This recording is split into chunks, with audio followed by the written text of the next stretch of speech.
আসসালামু আলাইকুম। প্রিয় দর্শক, অন্য মঞ্চের আলাপচারিতায় আপনাদের সকলকে আমন্ত্রণ জানাচ্ছি। 2024 সালের জুলাই আগস্টে যে আন্দোলন কোটা সংস্কার দাবির ব্যানারে শুরু হয়েছিল সেটাকে মেটিকুলাস ডিজাইনে রাষ্ট্র ক্ষমতা দখলের অভিযানে বদলে দেওয়া হয়। এটা ছিল 2 ধাপের অপারেশন। প্রথম ধাপ রাস্তায় অরাজকতা তৈরি করে সরকারের নিয়ন্ত্রণ ভাঙা। দ্বিতীয় ধাপ সেই অরাজকতাকে গণহত্যা হিসাবে আন্তর্জাতিকভাবে ফ্রেম করে শেখ হাসিনা সহ আওয়ামী লীগ নেতাকর্মীদের অপরাধী বানানো এবং দখল করা ইউনূস শাসনকে নৈতিক বৈধতা দেওয়া। এই দ্বিতীয় ধাপটা দাঁড়িয়ে আছে একটি সংখ্যার উপর। সেই সংখ্যাটা 1400। বাংলাদেশে 2024 সালের জুলাই আগস্টে সরকারি চাকুরিতে কোটা প্রথা সংস্কারের দাবিতে যে ছাত্র আন্দোলন সংগঠিত হয়েছিল তা মেটিকুলাস ডিজাইনের মাধ্যমে সরকার পতনের আন্দোলনে রূপ দেওয়া হয়। তাতে বহু লোক হতাহত হয়েছে এবং ব্যাপক ধ্বংসযজ্ঞ ঘটেছে। হতাহতের সংখ্যা নিয়ে ইলেকট্রনিক এবং প্রিন্ট মিডিয়ায় অনেকে তৎকালীন সরকার প্রধান শেখ হাসিনা এবং তার দল আওয়ামী লীগকে ফ্যাসিস্ট তকমা দিতে জাতিসংঘের মানবাধিকার বিষয়ক হাই কমিশনারের অফিস, সংক্ষেপে OHCHR এর রিপোর্টে উল্লেখিত 1400 জনের মৃত্যুর বিষয়টি উদ্ধৃত করতে দেখা গেছে। যদিও রিপোর্টটি প্রকাশের পূর্বে আন্দোলনের সাথে সংশ্লিষ্ট অনেককে এই সংখ্যা 2 থেকে 3,000 হবে বলতে শোনা যায়। বোঝাই যাচ্ছে জাতিসংঘ আসলে এই দেশের ভেতর কথিত 2 থেকে 3,000-এর মধ্যবর্তী একটি সংখ্যা 1400 বেছে নিয়েছে, যাতে বিশ্বাসযোগ্য শোনায়। জাতিসংঘের হিউম্যান রাইটস কমিশনের অনুমোদন ব্যতি রেখে মানবাধিকার বিষয়ক হাই কমিশনারের অফিসের সরাসরি এই ধরনের তদন্ত করার এখতিয়ার আছে কিনা তা নিয়ে অনেকে প্রশ্ন তুলেছেন। অথচ সেই বিতর্কিত রিপোর্টের উপর ভিত্তি করে বাংলাদেশে আন্তর্জাতিক অপরাধ ট্রাইব্যুনালে পরিকল্পিতভাবে প্রাক্তন প্রধানমন্ত্রী শেখ হাসিনাকে মৃত্যুদণ্ডাদেশ দেওয়া হয়েছে। আসুন দেখা যাক জাতিসংঘের এই রিপোর্টে কি আছে। জাতিসংঘের মানবাধিকার বিষয়ক হাই কমিশনারের অফিসের বা OHCHR এর একটি তথ্য অনুসন্ধানকারী দল 16 সেপ্টেম্বর 2024 থেকে বাংলাদেশে সরেজমিনে পরিদর্শন করে 2025 সালের 12 ফেব্রুয়ারি জুলাই আগস্ট আন্দোলনের উপর একটি প্রতিবেদন প্রকাশ করে। বাংলাদেশের ইলেকট্রনিক এবং প্রিন্ট মিডিয়া তা অত্যন্ত গুরুত্বের সঙ্গে প্রকাশ করে। যেহেতু বাংলাদেশের মিডিয়া সমূহে সেন্সরশিপ আরোপিত ছিল ইউনূসের শাসনকাল জুড়ে, সেটা সরকার কর্তৃক আরোপিত হোক কিংবা অর্থনৈতিক ক্ষতির আশঙ্কায় হোক, আর মবক্রেসি তো ছিলই, তার ভয়ে বা আক্রমণের শিকার হওয়ার ভয়ে ভীত হয়ে হোক, সেহেতু প্রতিবেদনের সেই অংশ বিশেষই তারা প্রকাশ করতে পেরেছে যা শেখ হাসিনা এবং তার সরকারের বিরুদ্ধে যায়। OHCHR এর রিপোর্টের 227 নম্বর অনুচ্ছেদে তারই প্রতিফলন দেখা যায়। OHCHR বলছে, 5ই আগস্টের পর থেকে অনেক সাংবাদিক এবং অন্যান্য সুশীল সমাজের পর্যবেক্ষকরা বিপরীত ভীতির পরিবেশ অনুভব করছেন, যেখানে সাংবাদিক এবং গণমাধ্যমগুলো আওয়ামী লীগের পক্ষে অনুকূল বা এর রাজনৈতিক প্রতিপক্ষ দলের সমালোচনামূলক বলে মনে হতে পারে এমন যে কোনো কিছু রিপোর্ট করার ক্ষেত্রে সতর্ক থাকছে। বাংলাদেশে স্বাধীন মত প্রকাশের সুযোগ নেই বললেই চলে। ইউনূসের আমলেও ছিল না, এখনো নেই। সংস্কৃতি উপদেষ্টাকে প্রশ্ন করার কারণে 4 জন সাংবাদিককে বরখাস্ত করা হয়েছিল, আপনাদের মনে থাকার কথা। ইউনূসের শাসন আমলে 257 জনেরও বেশি সাংবাদিককে খুনের অভিযোগে অভিযুক্ত করা হয়েছিল। 37 জনকে কারাগারে পাঠানো হয়েছে, 600 জন অন্যান্য অভিযোগের সম্মুখীন এবং 1000 জনেরও বেশি সাংবাদিক চাকরুচ্যুত হয়েছে। এই আন্দোলনে অনেক প্রাণহানির ঘটনা ঘটেছে, সেটা কেউই অস্বীকার করে না। তবে এ সমস্ত প্রাণহানি যে শুধু রাষ্ট্রযন্ত্রের শক্তিসমূহ দ্বারা ঘটেছে এমন নয়। বিভিন্ন স্বার্থান্বেষী মহলও এ হত্যাকাণ্ডে জড়িত ছিল বলে OHCHR এর রিপোর্টে উল্লেখ করা হয়েছে। এ ধরনের প্রাণহানির ঘটনার বিশ্লেষণ তৃতীয় বিশ্বের দেশসমূহের পরিস্থিতির আলোকে করলে ভালো হয় বলে বলা হয়েছে। আমাদের নিশ্চয়ই মনে আছে যে বাংলাদেশে 1996 সালের 15 ফেব্রুয়ারিতে বিএনপি সরকারের অধীনে অনুষ্ঠিত একতরফা নির্বাচনের প্রতিবাদে সংগঠিত আন্দোলনেও মাত্র 1.5 মাসে 171 জন লোক পুলিশের গুলিতে নিহত হয়েছিল। এছাড়া আওয়ামী লীগের ভাষ্য মতে 2001 থেকে 2006 পর্যন্ত বিএনপি জামায়াত জোট সরকারের সময় তাদের 26,000 নেতাকর্মীকে হত্যা বা গুম করা হয়েছিল। 1996 সালের আন্দোলনে দেশীয় জঙ্গি সংশ্লিষ্টতা না থাকলেও 2024-এর আন্দোলনে তা ছিল। শুধু তাই নয়, পাকিস্তান ভিত্তিক জামাতি দাওয়া এবং লস্কর-ই তৈয়বা ঘোষণা দিয়ে ইতিমধ্যে জানিয়েছে যে তারাও 2024-এর আন্দোলনে সক্রিয়ভাবে বাংলাদেশের মাঠে ছিল। যে 100টিরও অধিক বেওয়ারিশ লাশ হিসাবে আঞ্জুমানে মফিদুল ইসলাম রায়ের বাজারে দাফন করেছে, সেগুলোর মধ্যে পাকিস্তান ভিত্তিক জঙ্গিরা বা রোহিঙ্গারা আছে বলে মনে করার যথেষ্ট যুক্তি আছে। কারণ ইতিমধ্যে 18 মাসের বেশি পার হয়ে গেলেও 8 থেকে 10 জনের বেশি এখনো পর্যন্ত মিডিয়াতে এসে বলেনি যে তাদের নিকটজনকে খুঁজে পাওয়া যাচ্ছে না। রিপোর্টের অনুচ্ছেদ 58 অনুযায়ী জাতিসংঘের মানবাধিকার সংস্থাটি ধারণা করছে 2024 সালের 15 জুলাই থেকে 5 আগস্ট পর্যন্ত আন্দোলন সংশ্লিষ্ট মৃত্যুর সংখ্যা 1400। অনুচ্ছেদ 56 অনুযায়ী সরকারের স্বাস্থ্য মন্ত্রণালয় রেকর্ড করেছে 841টি মৃত্যুর ঘটনা। এনএসআই বা ন্যাশনাল সিকিউরিটি ইন্টেলিজেন্স বলছে 314টির কথা এবং বাকিগুলো নিয়েছে সরকারের বিভিন্ন ব্যাখ্যা থেকে। যেমন দাবি করা হয়েছে যে অনেক বুলেটে আঘাতপ্রাপ্ত ব্যক্তি হাসপাতালে মারা যাওয়ার পর তাদেরকে তড়িঘড়ি করে হাসপাতাল থেকে ডিসচার্জ করে দেওয়া হয়েছে এবং বলে দেওয়া হয়েছে পুলিশের হয়রানি এড়াতে তাড়াতাড়ি দাফন বা সৎকার করে ফেলতে। কেউ কেউ ধর্মীয় কারণে তাড়াতাড়ি লাশ দাফন করে ফেলেছে পোস্টমর্টেম না করিয়ে।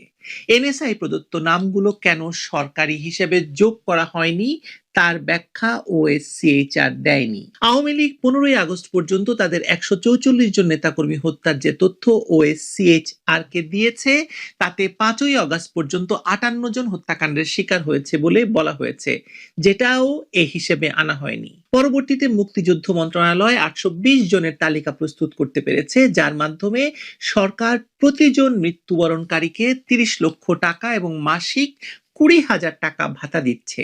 প্রশ্ন হচ্ছে, ওএইচসিএইচআর অনুমিত 1400 মৃত্যুর বাকি 580 জন কি সরকার ঘোষিত এই এককালীন অনুদান এবং মাসিক ভাতার সুযোগ নিতে মুক্তিযুদ্ধ মন্ত্রণালয়ের তালিকায় অন্তর্ভুক্ত হয়নি বলে বিশ্বাস করার কোনো কারণ আছে? তাহলে এই 1400 মৃত্যুর বানোয়াট গল্প কেন? এটা তাহলে না বলাই শ্রেয়, তাই নয় কি? আন্দোলনে মৃত্যুর একটি বিরাট অংশ ঘটেছে প্রধানমন্ত্রী শেখ হাসিনাকে ভারতে পাঠিয়ে দেওয়ার পর, যখন আন্দোলনকারীরা পুলিশকে হত্যার উদ্দেশ্যে থানা আক্রমণ করে এবং পুলিশ আত্মরক্ষার্থে গুলি চালাতে বাধ্য হয়। বিবিসির বিশেষ রিপোর্টে বলা হয়েছে শুধুমাত্র যাত্রাবাড়ি থানা আক্রমণের ঘটনায় পুলিশের গুলিতে 53 জন মারা গেছে। আশুলিয়া থানায় একই ধরনের ঘটনায় প্রায় 50 জনের মৃত্যু হয়েছে। প্রচুর পুলিশও হত্যাকাণ্ডের শিকার হয়েছে। মনে রাখতে হবে 460টি থানা আক্রমণের শিকার হয়েছে। সে সমস্ত জায়গায় অনেক মৃত্যু হয়েছে। টার্মস অফ রেফারেন্স অনুযায়ী 15 আগস্ট পর্যন্ত মৃত্যুর পরিসংখ্যান দেওয়ার কথা থাকলেও সংস্থাটি মানে জাতিসংঘের ওএইচসিএইচআর শুধুমাত্র 5 আগস্ট পর্যন্ত কেন দিল মানে সংখ্যা, তা আসলে আমাদের ভাবতে হবে। এটা কি 5 আগস্টের পর 460টি থানা আক্রমণ করে শত শত পুলিশকে এবং আওয়ামী লীগের শত শত নেতাকর্মীকে যে হত্যা করা হয়েছে তার জন্য সরকারের দায়কে এড়িয়ে যাওয়ার জন্য করা হয়েছে কিনা সে প্রশ্ন রাখছি। সংবাদ মাধ্যমের অনুসন্ধানী রিপোর্ট বলছে 5 আগস্টের পর ধর্ষণের অভিযোগে যাত্রাবাড়িতে পিটিয়ে মেরে ফেলা 3 জনও এই তালিকায় আছে, আর এর মধ্যে থেকে 35 থেকে 40 জন বেঁচে আছে বলে জানা গেছে। প্রথম আলো পত্রিকায় প্রকাশিত রিপোর্টে বলা হয়েছে এই তালিকায় 57 জনের নাম যোগ করা হয়েছে যারা এই আন্দোলনে মারা যায়নি, অন্য কোনো কারণে মারা গিয়ে থাকবে। তবে সরকারি অনুদানের টাকা তাদের পরিবার ঠিকই নিয়ে গেছে। ওএইচসিএইচআর যে পদ্ধতি অনুসরণ করে মৃত্যুর সংখ্যা জানাচ্ছে তা কতটা গ্রহণযোগ্য হতে পারে সেটা দেখতে হবে। তারা মূলত সরকারের স্বাস্থ্য মন্ত্রণালয়ের তালিকা গ্রহণ করেছে এবং সরকারের বিভিন্ন ভাষ্য বিশ্বাস করে মৃতের সংখ্যা বলেছে, নিজেরা যাচাই বাছাই করে দেখেনি। এমনকি এ পর্যন্ত হত্যা মামলা হয়েছে মাত্র 350 থেকে 400টির মতো। তাও আবার এক হত্যাকাণ্ডের মামলা একাধিক থানায় হয়েছে। জীবিত ব্যক্তিকে মৃত দেখিয়েও হত্যা মামলা হয়েছে। বাংলাদেশে গড়ে প্রতি মাসে 300 থেকে 500 জন খুন হয়। জুলাই আগস্টে সেই সচরাচর খুনের ঘটনাগুলির তথ্য এর সঙ্গে যোগ হয়েছে কিনা তা খতিয়ে দেখা হয়েছে বলে মনে হয় না। মুক্তিযুদ্ধ মন্ত্রণালয়ের তালিকা নিশ্চয়ই OSCHR পেয়েছে। জানা গেছে সেই তালিকায় কে কিভাবে মারা গেছে বা কোথায় মারা গিয়েছে, মৃত্যুর স্থলে আন্দোলনকারীদের উপর গুলি চালানো হয়েছিল কিনা, এসব কোনো কিছুই লেখা নেই বলে তারা সেখানে তেমন কোনো তথ্য নেয়নি সেখান থেকে। তাই ঢাকা মেডিকেল কলেজে পোস্টমর্টেম করা মাত্র 130 জনের তালিকাকে নমুনা হিসাবে নিতে হয়েছে। তাহলে কি ধরে নেওয়া যায় যে OHCHR মৃতের সংখ্যা বেশি দেখিয়ে এবং শুধুমাত্র নিরাপত্তা বাহিনী এবং আওয়ামী লীগ এবং ছাত্রলীগকে সমস্ত হত্যাকাণ্ডের জন্য দায়ী করে শেখ হাসিনা এবং তার সরকারকে আরো বেশি জনরোষের শিকারে পরিণত করতে চেয়েছে তারা? OHCHR এর রিপোর্টের 61 নং অনুচ্ছেদে বলা হয়েছে যে ঢাকা মেডিকেল কলেজের ফরেনসিক মেডিসিন বিভাগের তথ্য মতে 130টি মৃতদেহের পোস্টমর্টেমে দেখা গেছে 78% মতো মৃত্যু হয়েছে সে সমস্ত আগ্নেয়াস্ত্র দ্বারা যা সচরাচর রাষ্ট্রীয় নিরাপত্তা বাহিনীর দ্বারা ব্যবহৃত হয়ে থাকে এবং যেটা সহজে সাধারণ জনগণের কাছে থাকে না। বাস্তবতা হচ্ছে কেবল রাষ্ট্রীয় নিরাপত্তা বাহিনীর কাছেই এই ধরনের অস্ত্র এবং বারুদ ছিল তা নয়, বেসামরিক নাগরিকদের কাছেও এই ধরনের অস্ত্র ছিল।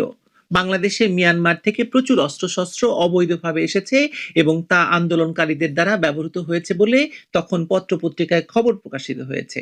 5ই আগস্ট 2024-এর পরপরই ঢাকার ধানমন্ডিতে রাস্তায় যানবাহন তল্লাশি করার সময় আন্দোলনকারী শিক্ষার্থীরা একটি গাড়িতে স্নাইপার রাইফেল পায়। পরে এর কোনো চিহ্ন বা কোনো আলোচনা আর কোথাও দেখা যায়নি।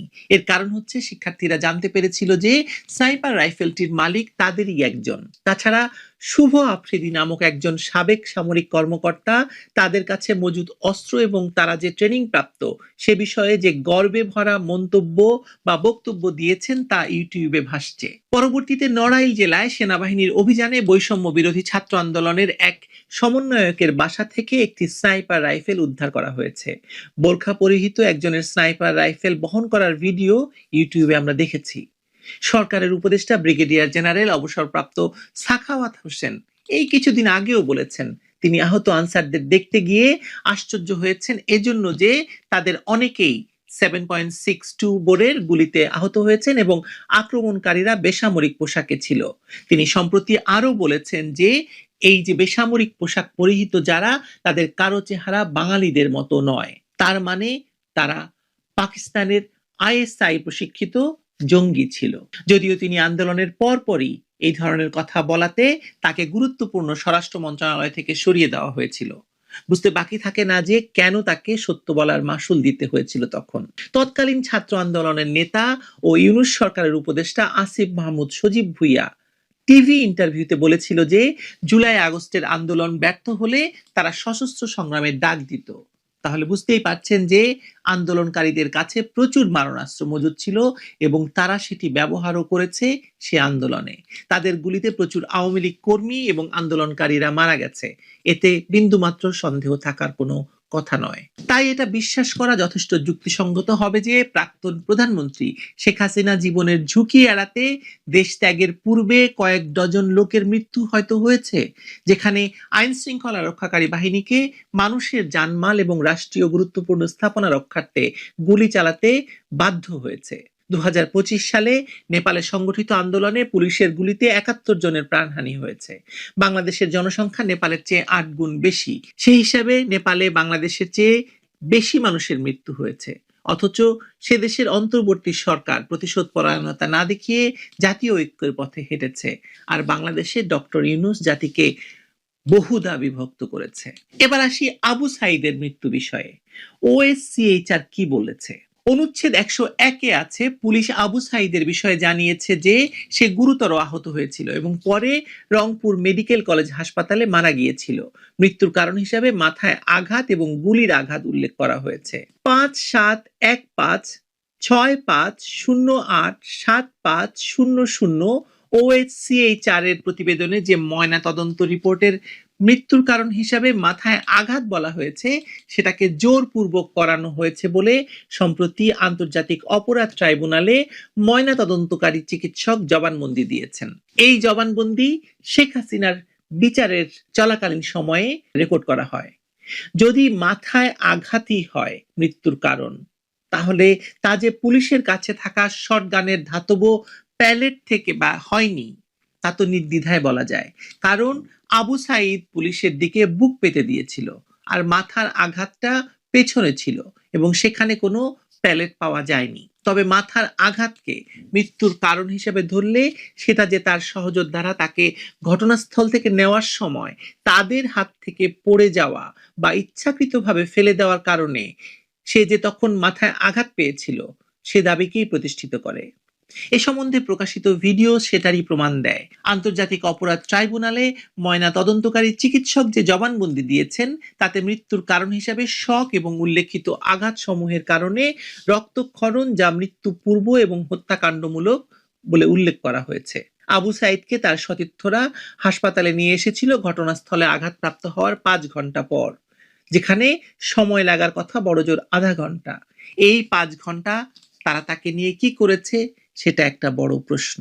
ওএসসিএইচআর এর রিপোর্টের ইমেজ নাম্বার 10 এর ব্যাখ্যায় বলা হচ্ছে যে গুলিবিদ্ধ হওয়ার পর আবু সাঈদ রক্তমাখা থুতু ফেলেছে, যা মেডিকেল তথ্যকে সমর্থন করে যে গুলি তার ঘাড় এবং ফুসফুসে প্রবেশ করেছিল, যার ফলে অভ্যন্তরীণ রক্তক্ষরণ হয়েছিল। অথচ দেখুন, ময়নাতদন্তে নাক দিয়ে রক্তপাত হওয়ার চিহ্ন পাওয়া গেছে, মুখ দিয়ে নয়। কোনো ধাতব বস্তু ফুসফুসে আঘাত করার চিহ্ন পাওয়া যায়নি। ফুসফুস রক্তাধিক্য বা কনজেস্টেড অবস্থায় পাওয়া গেছে, যা হাইপোক্সিয়া বা অক্সিজেন স্বল্পতার কারণে হতে পারে। বরং ময়নাতদন্ত রিপোর্টে দেখা গেছে যে পেটের ভেতর অ্যান্টিমর্টেম বা মৃত্যু পূর্ব রক্ত জমাট রয়েছে, যেখানে অন্ত্র ছিন্ন ভিন্ন হয়ে গেছে এবং ডান দিকের পেটের উপরের অংশ এবং ডান উরুর উপরের অংশে একটা হেমাটোমা বা রক্ত জমাট দেখা গেছে। পেটের ভেতরে কোনো প্যালেট পাওয়া যায়নি। এইসব বিশ্লেষণ করলে সন্দেহের জায়গাটা স্বাভাবিক যে রংপুর মেডিকেল কলেজ হাসপাতালে নেওয়ার আগে বিকেল ৩টা থেকে রাত ৮টার মধ্যে তার সতীর্থরা তাকে শারীরিক নির্যাতন করে মেরে ফেলেছে। লাশ বানিয়ে আন্দোলনের শক্তিকে বৃদ্ধি করার এই ধরনের প্রচেষ্টা তৃতীয় বিশ্বের দেশসমূহে একটি সাধারণ প্রথা। প্যারিটো অক্সিপিটাল রিজিয়ন, এটা মাথার পেছনের অংশ। সেখানে একটি মাথার ত্বকের বড় ধরনের আঘাত, যেটা ৩ ইঞ্চি বাই ১.৫ ইঞ্চি আয়তনের মতো দেখা গিয়েছে, যা তার সহযোদ্ধাদের দ্বারা পুলিশের দিকে ছোড়া ইটের আঘাতের ফলে সৃষ্টি হয়েছে, যেটা ভিডিও ফুটেজে দেখা গেছে। এবং আবু সাঈদের পিতা আন্তর্জাতিক অপরাধ ট্রাইব্যুনালে তার সাক্ষ্যে এটা নিশ্চিত করেছেন। এই ধরনের ক্ষত থেকেও প্রচুর পরিমাণে রক্তক্ষরণ হয়ে মৃত্যু ঘটতে পারে। অথচ ওএসসিএইচআর এর প্রতিবেদনে এই ক্ষত শটগানের গুলিতে আঘাতে হয়েছে বলে বলা হয়েছে। তাহলে দেখা যাচ্ছে যে ময়নাতদন্ত নিয়েও ওএসসিএইচআর এর মন গড়া ব্যাখ্যা দাঁড় করিয়েছে। ময়নাতদন্ত নিয়ে সন্দেহ থাকলে কবর থেকে তুলে আবার ময়নাতদন্ত করা যেতে পারত, বিশেষ করে যেখানে ময়নাতদন্তকারী চিকিৎসক বলছে তাকে দিয়ে 5 বার রিপোর্ট পরিবর্তন করানো হয়েছে। তাহলে কি বলা যায় না যে সেটা ইচ্ছাকৃতভাবে এড়িয়ে যাওয়া হয়েছে? ওএসসিএইচআর এর রিপোর্টের কেস নাম্বার 3 এ বলা হয়েছে ওএসসিএইচআর কর্তৃক বিশ্লেষণ করা চিকিৎসা এবং ব্যালিস্টিক তথ্য নিশ্চিত করছে যে পুলিশ ও র্যাব কর্তৃক ব্যবহৃত প্রাণঘাতী গোলাবারুদ দিয়ে গুলি করা হয়েছে। নিহতদের মধ্যে 25 বছর বয়সী ছাত্র মীর মুগ্ধ ছিলেন, যিনি বিক্ষোভকারীদের পানি বিতরণ করছিলেন। মীর মুগ্ধের পাশে থাকা বন্ধু কিন্তু ভিন্ন কথা বলেছে। স্নাইপার রাইফেলের গুলিতে মুগ্ধ নিহত হয়েছেন বলে তার ধারণা, কেননা তাদের আশেপাশে কোনো পুলিশ বা আওয়ামী লীগ ও ছাত্রলীগের কাউকে সে দেখেনি। ভিডিও ফুটেজেও সেটাই দেখা গেছে। তার পিতা ও পরিবারের সদস্যরা বিষয়টি জানতে পেরে মুগ্ধের মৃত্যুর জন্য পুলিশকে দায়ী করেনি। আইসিটিতে মামলা দায়েরের পর মুগ্ধের ভাই কাউকে সরাসরি আসামি না করে তদন্ত করে তা বের করতে বলেছে, যেটা জুলাই আগস্ট হত্যা মামলা সমূহের একটিতেও দেখা যায়নি। তাহলে ওএসসিএইচআর কি উদ্দেশ্যে মুগ্ধের হত্যাকাণ্ডেও পুলিশকে দায়ী করলো?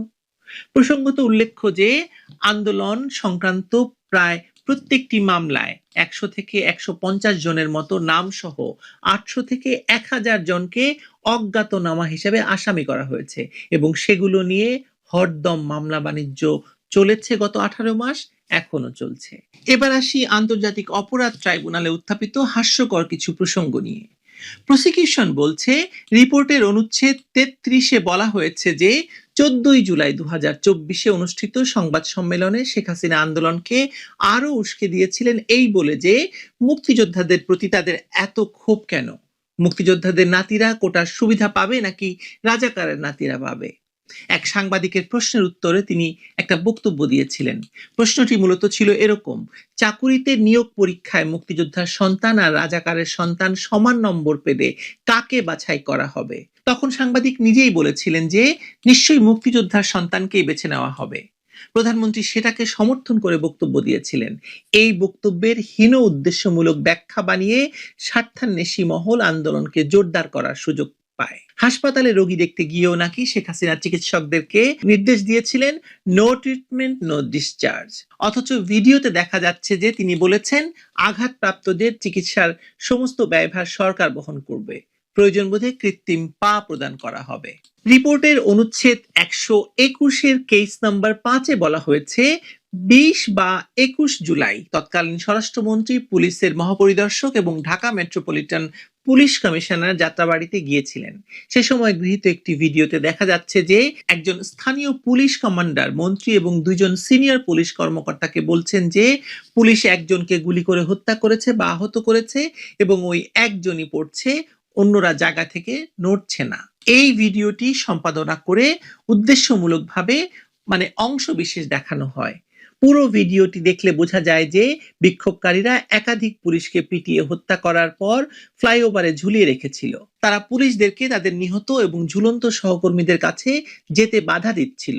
এক পর্যায়ে বিক্ষোভকারীদের ছত্রভঙ্গ করার জন্য পুলিশকে বাধ্য হয়ে গুলি চালিয়ে সামনে অগ্রসর হতে হয়েছিল বলে জানা যায়। অনুচ্ছেদ 253-তে ওএসসিএচআর এই বলে উষ্মা প্রকাশ করে যে সরকার আন্তর্জাতিক অপরাধ ট্রাইব্যুনালে আইসিটিতে বিগত সরকারের সময় অভিযুক্ত কয়েকজনের আইনজীবীকে আইসিটির চিফ প্রসিকিউটর হিসেবে নিয়োগ দিয়েছে। এই কথার মাধ্যমে ওএসসিএচআর স্পষ্টভাবে বোঝাতে চেয়েছে যে আইসিটিতে দণ্ডিত যুদ্ধাপরাধীদের আইনজীবী অ্যাডভোকেট তাজুল ইসলামকে আইসিটির চিফ প্রসিকিউটর হিসেবে নিয়োগ দেওয়া সঠিক হয়নি এবং আইসিটির বিচার এ কারণে প্রশ্নবিদ্ধ হতে পারে। ওএসসিএচআর তাদের রিপোর্টে জুলাই আগস্ট হত্যাকাণ্ডের বিষয়ে হেগে অবস্থিত ইন্টারন্যাশনাল ক্রিমিনাল কোর্ট বা আইসিসিতে মামলা করার পরামর্শ দিয়েছিল ইউনূস সরকারকে, কিন্তু তারা ভেবে দেখেছে যেহেতু যথেষ্ট প্রমাণাদি তাদের হাতে নাই, তাই আইসিসিতে শেখ হাসিনাকে ফাঁসানো যাবে না। তাই তারা আইসিসিতে মামলা করার সিদ্ধান্ত থেকে সরে আসে এবং বাংলাদেশের আন্তর্জাতিক অপরাধ ট্রাইব্যুনালে গোঁজামিল দিয়ে অধ্যাদেশ জারি করে নিজেদের পছন্দ মতো রায় বের করার পথে হাঁটে। ইউনূস এবং জুলাই সন্ত্রাসীদের লাশ দরকার ছিল। লাশ যত বেশি তাদের বৈধতার কাঁচামাল তত বেশি। ক্ষমতায় যেতে লাশ দরকার, ক্ষমতায় টিকে থাকতে লাশ দরকার, প্রতিপক্ষকে নির্মূল করতে লাশ দরকার। নিহতের সংখ্যা তাই তাদের কাছে মানবিক ট্র্যাজেডি নয়, রাজনৈতিক মুদ্রা। এই মুদ্রা দিয়ে তারা প্রথমে শেখ হাসিনা এবং আওয়ামী লীগকে খুনি রাষ্ট্র বানিয়েছে, তারপর বিচার নামে প্রহসন করে প্রতিশোধকে বৈধতা দিয়েছে, তারপর রাষ্ট্রযন্ত্রকে নিজেদের নিয়ন্ত্রণে নিয়েছে। কিন্তু রাষ্ট্র পরিচালনায় সংখ্যা কোনো কবিতা নয়, সংখ্যা হচ্ছে ডকুমেন্ট। নাম, ঠিকানা, বয়স, মৃত্যু তারিখ, মৃত্যুর স্থান, মৃত্যুর ধরন, হাসপাতালের রেকর্ড, পোস্টমর্টেম, থানার মামলা, কবরের অবস্থান, পরিবারের সাক্ষ্য, এগুলো ছাড়া 1400 রাষ্ট্রের কাছে কোনো তথ্য নয়, রাষ্ট্রীয় প্রচারণার একটা কৌশল মাত্র, একটা উপকরণ মাত্র। আপনি কি এই 1400 নিহতের পরিচয়, নাম, ধাম, ঠিকানা জানেন? রাষ্ট্র প্রকাশ করেছে। 18 মাস ডক্টর ইউনূস ক্ষমতায় ছিল। এই 18 মাস এদের কারো নাম, ধাম, ঠিকানা প্রচার করা হয়নি, প্রকাশ করা হয়নি। কেন করা হয়নি? কারণ এই সংখ্যাটা ভুয়া। যেহেতু ভুয়া, সেহেতু জাতিসংঘের এই রিপোর্টও ভুয়া। এটা যে ভুয়া সেটা এখন প্রমাণের দায় এবং দায়িত্ব রাষ্ট্রের।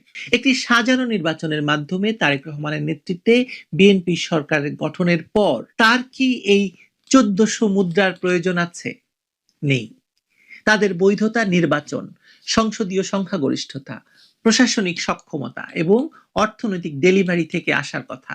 তাদের টিকে থাকতে লাশের সংখ্যা ফুলিয়ে ফাঁপিয়ে জনগণকে চমকে রাখার দরকার নেই বা দরকার হওয়ার কথা নয়। তাই তারা জুলাই সনদ বা গণভোটের মতো অসাংবিধানিক অধ্যাদেশকে চ্যালেঞ্জ করার সাহস দেখাচ্ছে, কারণ তারা জানে অসাংবিধানিক পথ খুলে দিলে যে কেউ আবার একই রাস্তা ধরে তাদেরও শেখ হাসিনার পরিণতি ঘটাতে পারে। আজকে ইউনূস করে গেছে, কাল আরেকজন করবে। রাষ্ট্র যদি একবার অধ্যাদেশ জালিয়াতি মেনে নেয়, সংবিধান আর সংবিধান থাকে না, কাগজে থাকা একটা গল্পে পরিণত হয়। তারেক রহমানের সরকার যদি সত্যি সত্যি স্থিতিশীল রাষ্ট্র বানাতে চায়, তাহলে জুলাই 2024-এর এই 1400-র হিসেব পরিষ্কার করতে হবে। কারণ জুলাই 2024 শুধু অতীত নয়, এটি একটি অপারেশনাল ম্যানুয়াল, এটি একটি মেটিকুলাস ডিজাইনের ম্যানুয়াল। এই ম্যানুয়াল যতক্ষণ রহস্যে ঢাকা থাকবে, ততক্ষণ রাষ্ট্রের উপর ব্ল্যাকমেইল চলতে থাকবে। নিহতদের প্রকৃত তালিকা প্রকাশ করতে হবে। তালিকা না মিললে জাতিসংঘের রিপোর্টের রাজনৈতিক ব্যবহারকে চ্যালেঞ্জ করতে হবে।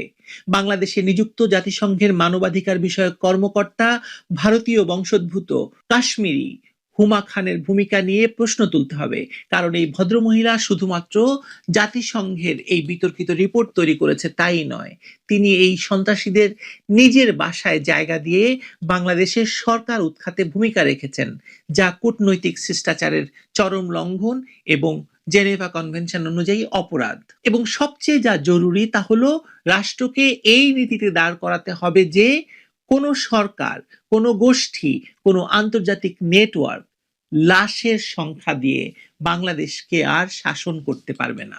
যদি এটা না করা হয়, তাহলে জুলাই সন্ত্রাসীরা একটা বার্তা পাবে, তা হলো তাদের জুলাই সন্ত্রাস 2024 সফল হয়েছে, কাজ করেছে। তার মানে 2026, 2027, 2028 কাজ করবে। আর রাষ্ট্র যদি সেটা ঘটতে দেয়, তাহলে ক্ষমতা থাকবে কার হাতে সেটা বড় কথা নয়, বাংলাদেশ থাকবে কার হাতে সেটাই আসল প্রশ্ন হয়ে দাঁড়াবে। 1400 লাশের হিসাব ইউনূসকে দিতে হবে, রাষ্ট্রকে দিতে হবে। নাম, ধাম, ঠিকানা, মৃত্যুর কারণ, মৃত্যুর সময়, কোথায় কবর, সব সহ। ভালো থাকবেন সবাই।